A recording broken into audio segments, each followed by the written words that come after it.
Good morning, how are we doing? Thank you. It is such an honor to be here today, to be part of Startup Day 2021, and to be here at the culturally historic Estonian National Museum.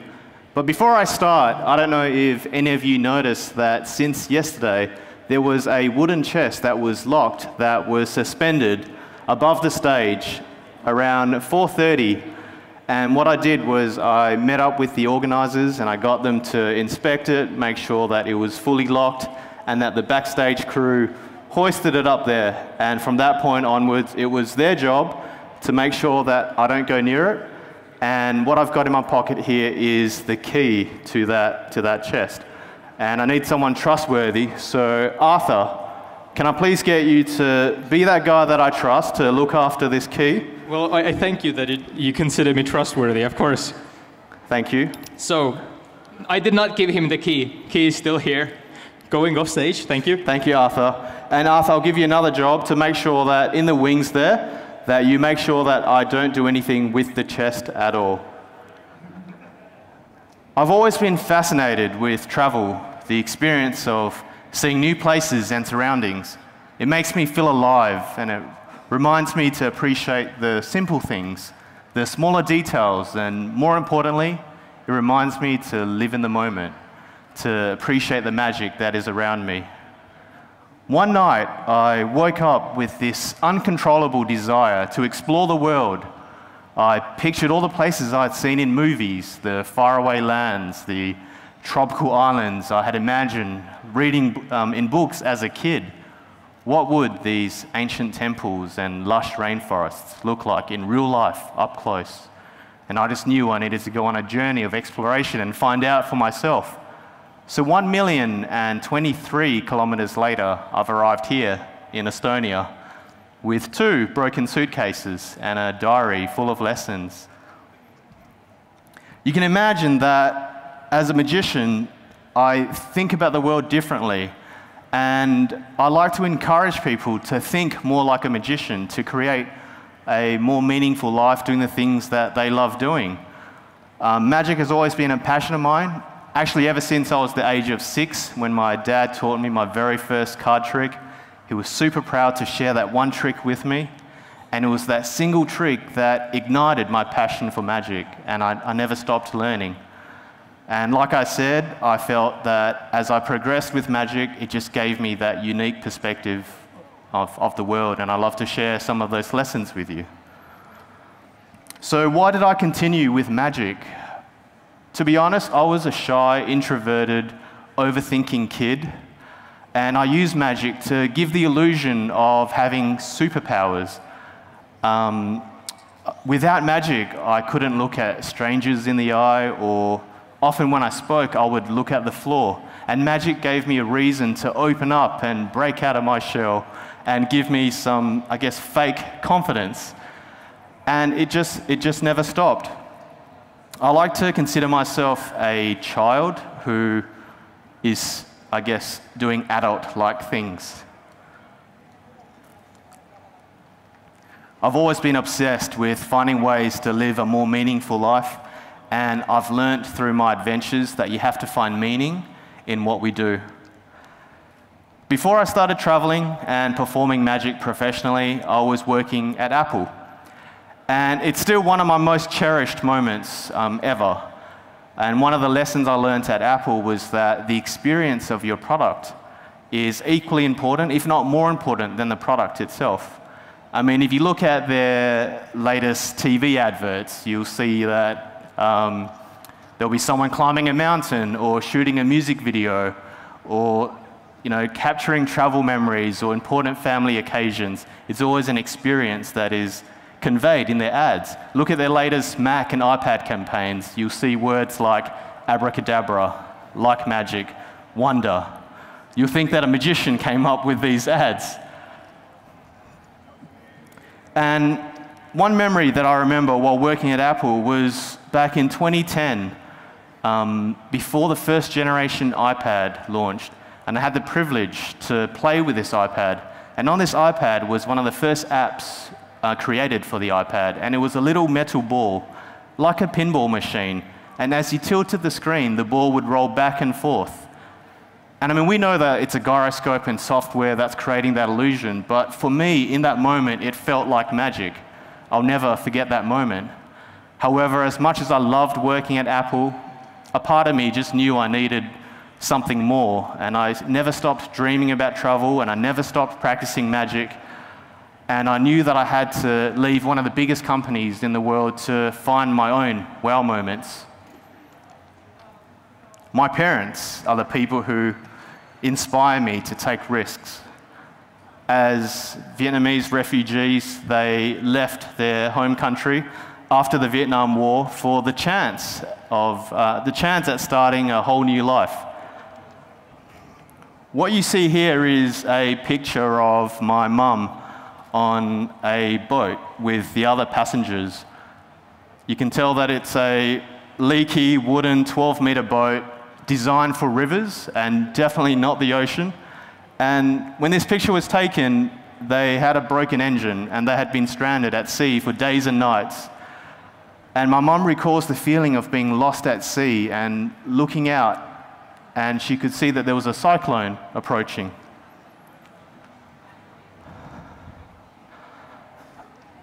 But thankfully and luckily, a US cargo ship named the Panama must have detected my mum's boat on their radars, and they came to rescue my mum and the other 39 passengers on board.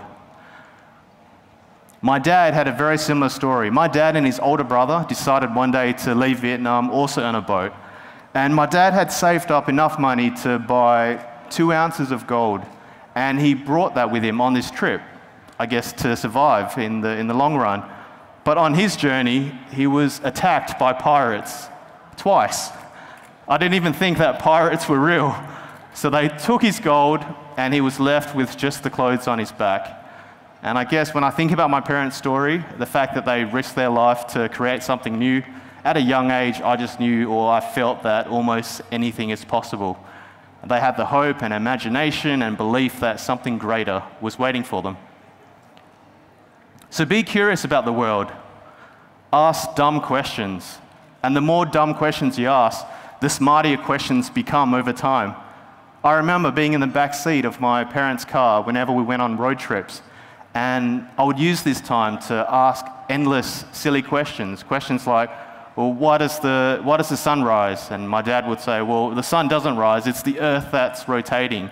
And I would go, well, why does the earth rotate? Why is the sky blue? Why does the moon come in different shapes and sizes? Why this? Why that? How? How is it possible? I realized that by being curious, it gives you the ability to dream, and it gives you the energy and drive to create something new. And if something doesn't exist yet, it's your curiosity that will drive you to create that new product or experience.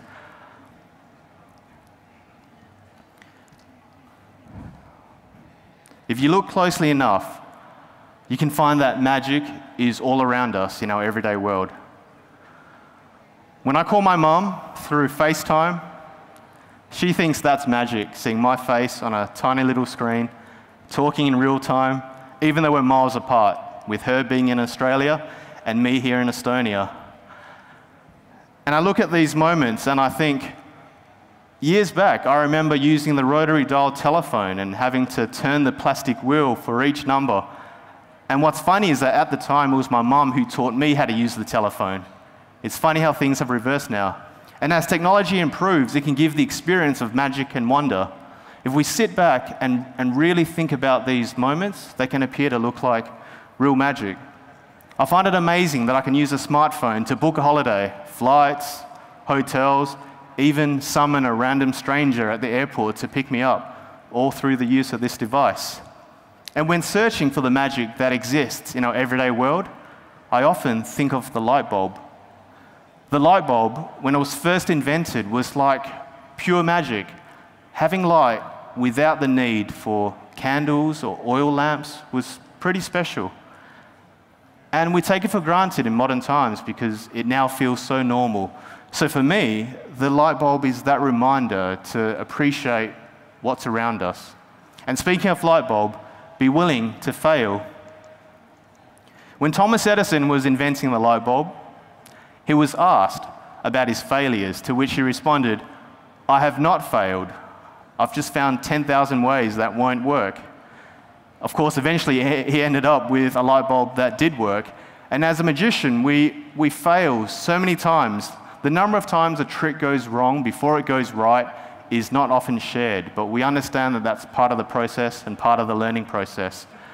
And practice is the equivalent of taking action. Don't just think about how something can be done, actually attempt it.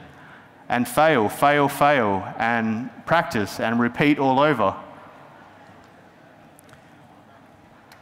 When we're young, we think or believe that we can become anything, and as time goes on, we feel like we're running out of time. And this scares me and excites me at the same time.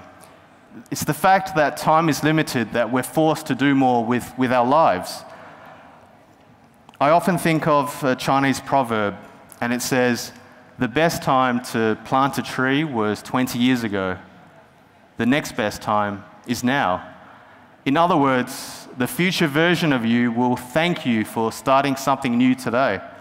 So, start something new where you are now and not where you think you should be.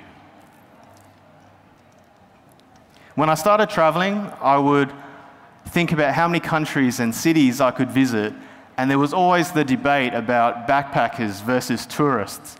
Are you a real traveler? Are you a digital nomad? Or are you just a tourist? Is it hostels and hotels, or is it camping in nature? And I realized that, well, there's no right or wrong. All these experiences have different lessons that you can learn from. And in hindsight, when I think about my travels, it was very one-dimensional to try to tick off as many places as possible. I mean, if we're going to a business conference in another city or country, there's something so much more special in that when we're gathered all here in the same room with like-minded individuals. And that's so much better than just ticking off Tartu and saying that you've seen Tartu. And Tartu is an amazing place to visit regardless. In fact, it's now my home. But there's something special about being together with other like-minded thinkers. And this reminds me of a trip to Vegas. It was at the Orleans Hotel and Casino, and I was there for the Magic Live convention. Similar to how it is here, except with 1,600 nerdy magicians all gathered in the same theatre, and Noel Britton, a renowned British magician, got up on stage, and he asked us all to answer a simple question on a little sheet of paper. And on this sheet was the question, what do you want your audience to say about your magic performance? And so I remember writing down, I hope that the audience will feel inspired after my shows. 3 days later, Noel returned to that same theatre, and he shared his results and findings with us, and he said, 90% of you here wrote down, the magician was amazing. And he said, but that's too generic. It's ambiguous. You can use the word amazing to say that you've just had the world's best sex, turning to your partner and say, gosh, that was amazing. Or it could be how you feel about a slice of pizza, or your reaction to a simple card trick. And he said to dare to be more specific than just amazing. In fact, 10% of you here in the room at the theatre in Vegas had written something like to feel inspired, or I felt inspired, or something similar. And he shared that this is something that's more frustrating at first because, of course, it's harder to achieve and there's more depth to it. But in the long run, not only is it more fulfilling for you, but then your performances are more memorable and meaningful. Across my travels, I became more and more intrigued with how other people live their lives, and I wanted to find out more about how to live a more meaningful life. And this led me to Japan, where I discovered the secret philosophy of Ikigai. And Ikigai can be best translated as a reason for waking up each day. And it's believed that this philosophy first originated from the island of Okinawa, southwest of Tokyo. And on this remote island, there is an unusually high proportion of people living over the age of 100 years old. So they're happy, and they're living longer lives than most of us. What a way to live. So, what are they doing differently? First of all, there is no Japanese word for the word retirement. Let that sink in. It shocked me when I first heard this. In the Japanese language, there is no such thing as the word retirement. I mean, for me, I often say things like, when I retire, then I can finally do this or that. And that sort of means that, or implies that I'm doing something that I dislike or that is consuming me for most of my life in exchange for something pleasurable later. And that later might actually never arrive. So how do you find your Ikigai? The best way to simplify Ikigai is to ask yourself 4 questions. And if you ask yourself these 4 questions, then you're able to do something that you enjoy, feel inspired on a daily basis, and wake up with a reason to wake up each and every day. And these 4 questions are, what do you love doing? What are you good at? What can you be paid for? And what does the world need? And we need to search inward to find out who we are and what we want out of life. And it's all about self-awareness in finding out what path you want to take and I guess what aspects of your life need improving in order to get there. So what do you really love doing? The only way we can do something with consistency is if we actually enjoy what we do. What are you genuinely good at? What do your friends and family and colleagues say about you and your talents? What do they admire about you? And what are you good at even outside of your job and career? What can you be paid for? Find something that can pay you, that you enjoy, and even if it's a side hustle to begin with. And even what doesn't matter what job you have, always find moments to be fully present in that job. I remember being at a train station in Tokyo, and after paying for my train ticket, the ticket officer handed back my change in coins, and she had it neatly stacked from largest coin to smallest coin. And she handed it back with the biggest smile. We can't forget that our contribution and our experiences matter if we share them with the world.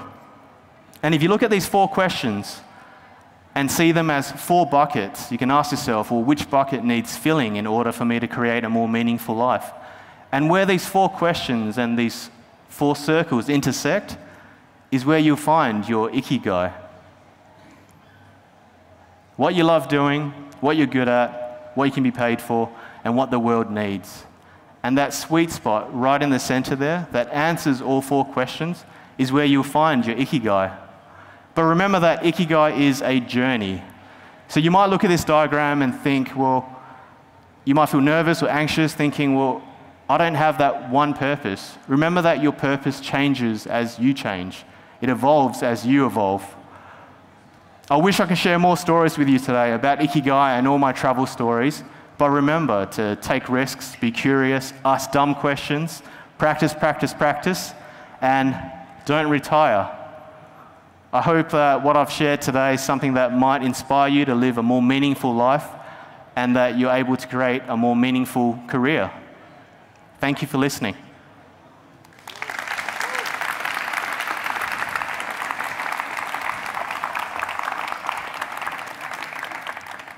But it would be rude of me to not share a bit of magic with you, something that I love. So Arthur, are you still with us? Still here. Can I please have the key? Yep, just a moment. Here you go. Perfect. And I would like to involve some audience members who have been listening throughout this presentation. I see some of you here have been a little bit more engaged, especially this gentleman right here.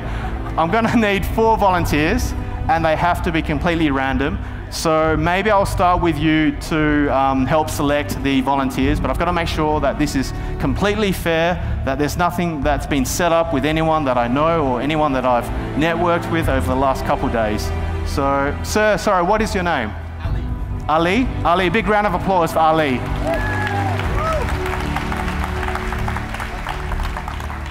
Ali, I'm going to hand you, no, you can stay where you are. I'm going to hand you a ball that I got from, is it Remy Hypermarket? Ali, I need you to throw this behind your back to anyone in the audience, and whoever's closest to this ball, I need you to catch it and just stand up, and you can stay where you are. Without looking, just to make sure that you don't throw it to a friend or a family member or anything like that. So when you're ready, throw the ball. And please catch it. If you're not near the, yep, perfect. Can you please stand up?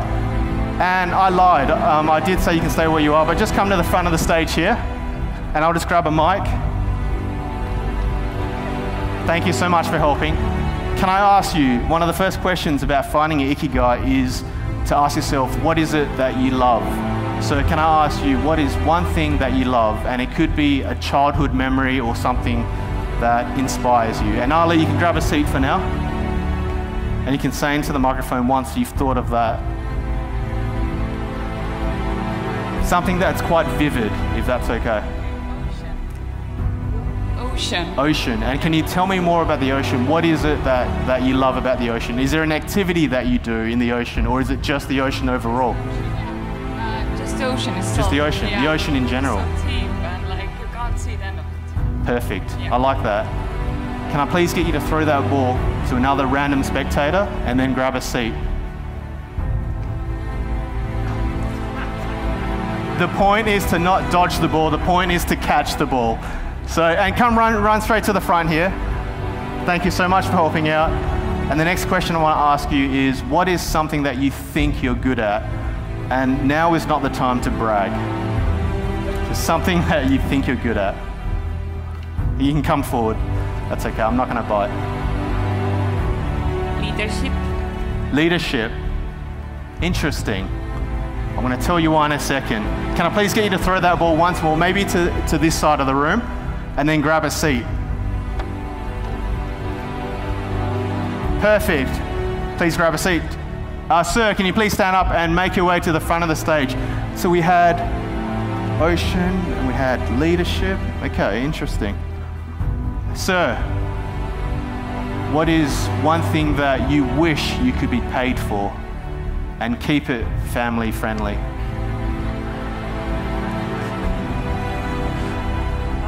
Come closer. Teaching. Teaching. Can I ask what type of teaching, or what activity, or what concept? Sharing my own experience. Sharing your own experiences and teaching using those experiences. Perfect. I need one more volunteer. Can you please throw that ball to this side of the room? Nice. Please catch that. Whoever's got it, please stand up and make your way to the front of the stage. And I'm going to ask you the very last question. And the last question to help you find your Ikigai is to ask yourself, what do you think the world needs more of? I think dreams and magic. That's a perfect answer. Dreams and magic. You've been listening to my speech, haven't you? Dreams and magic is what the world needs more of. Thank you so much. I'll take that back. Thank you so much. Well, Arthur, you still with us? Can I get you to join me on stage? I'm going to throw this to the crew. Arthur, you've got the last job here, and I'm going to end with a simple card trick inspired by what my dad taught me when I was younger. Can I ask, before I start though, is there a person, a famous celebrity or someone who inspires you? It doesn't have to be someone that you know. It could be an actor, an entrepreneur. It's rather a question of who to pick. That's okay. But I have a person in mind. You can say it out loud. This is not part of the truth. It's Matthew Mercer. Not many people know him, but he's a great philanthropist and a storyteller. Okay, great. I don't know who he is. I'll definitely look him up. Any famous people? Any famous people? Do they have to be alive? I'm kidding. Just because I don't know this person doesn't mean they're not famous. Okay. Do they have to be alive? No, they... the chest is coming down. That's strange. No, they don't have to be. Marcus Aurelius, in that case. Okay, no, you're the wrong person I've picked for this. That's okay. What I did earlier, no, it's all right. Okay. You're going to help me out with this. What I did earlier was I grabbed a blank deck of cards and I wrote some famous people, well, famous to me at least, right? People who inspire me, or even some people who I dislike.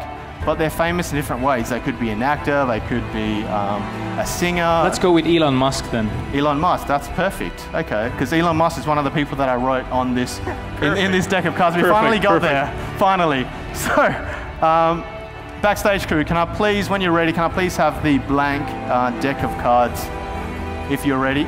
And no, you're going to help me out for this because I want to show you what I wrote on these cards.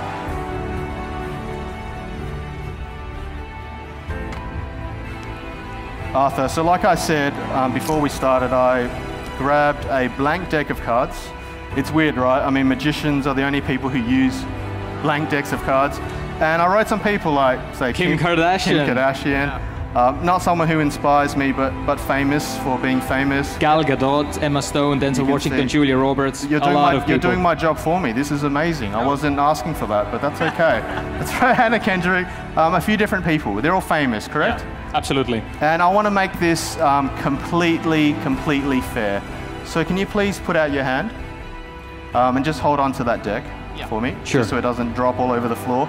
And can I get you to just cut, I might need to hold your mic for you, but I'll get you to cut about half of that pile. And I want you to decide which pile, I want to be clear with this, which pile do you want to discard and throw away? Discarding this one. Discarding this one? Perfect. You're left with that. Can I get you to just cut that once more? Approximately half, if that's okay. And again, I don't want to influence you. Left hand or right hand? Which hand do you want to throw away? Perfect. Can I see what you've got there? You've ended up with a few cards here. Can I just get you to touch one of these cards? That one there. And I just want to reiterate here that we started with a deck of 52 cards, and I showed you the different celebrities. And you ended up discarding half and then half again. And you ended up selecting this one card out of 5. Grab that. Don't look at it just yet. I want to show you again that you could have picked Will Smith or Denzel Washington or Julia Roberts. In fact, I think I even have like Elon Musk in here somewhere. Tom Hanks, Brad Pitt, all these other people. But this is irrelevant because these are the cards that you discarded, that you threw away, that you didn't want. What card did you end up with? And it's not Elon Musk, just to let you guys know. You can say it out loud now. So let's see. It is Leonardo DiCaprio. Okay, interesting. Do you notice the song that's playing as well? It's from Inception. From Inception, one of my favorite movies of all time, Leonardo DiCaprio. And can I please lower the chest? And you've still got the key with you, right? Or did you give it back to me? I gave that to you. Okay, perfect. Arthur, I'll get you to just stand to the side. Yeah. And I'm just going to get the chest.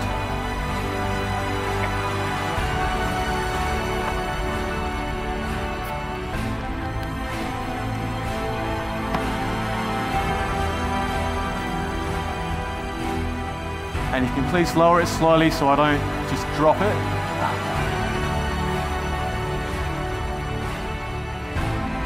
Arthur, you've been ensuring that I don't go near this chest.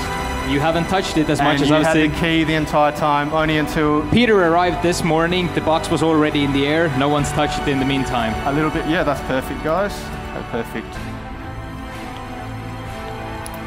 And it was, you can verify, but it was, who was it? It was Alice who verified that this was locked from 4:30 yesterday afternoon.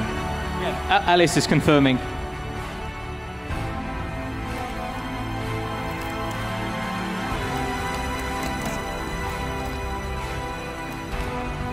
And you can see that I've placed a few items inside. Arthur, you can come closer, it's okay. I've got this and I've got this here. So you've got to be opened at Startup Day 2021 on the 27th of August 2021, right? With my name signed. Hold on to that. Actually, I'll start with that since you helped me out. We'll swap, Okay, grab that. okay. I'm gonna open this up for you.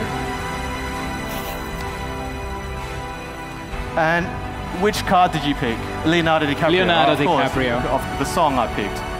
If you have a look here, I brought with me one picture and one picture only. It's not like there's 52 different pictures here, absolutely. right? Ladies and gentlemen, Leonardo DiCaprio as a baby. No, I'm kidding. Leonardo DiCaprio. Thank you. Woo! Nice.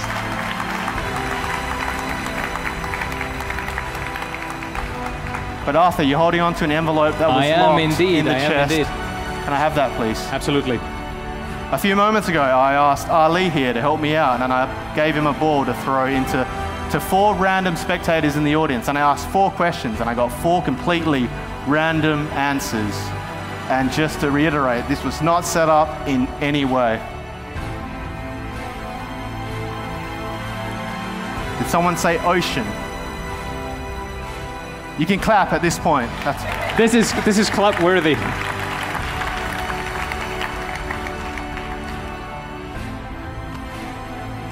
Leadership. And the third question, what is something that you wish you could be paid for? Teaching. And lastly, because you listened to my entire speech, what does the world need more of? And who was the person that answered the last question? You said, dreams and magic. Ladies and gentlemen, thank you so much. Woo! That is it. If any of my act or speech resonated with you in some way, please reach out to me on Instagram or TikTok. I do post embarrassing daily videos on TikTok as well. Please connect with me. Otherwise, I look forward to meeting the rest of you the rest of the day. Thank you so much. Amazing. Let's give another applause. Big applause. Dude, this was amazing. Thank you so much. I believe in magic now. Oh, I love it. You did it before. I haven't seen anything like this before. I'd love to take questions, for example, how did you do it? But we're unfortunately short on time. No problem. So I'm just... Whew. Okay, thanks. All good. Thanks. All Let's good. have another applause, and thank you, Peter. Thank you. Thank you. Thanks.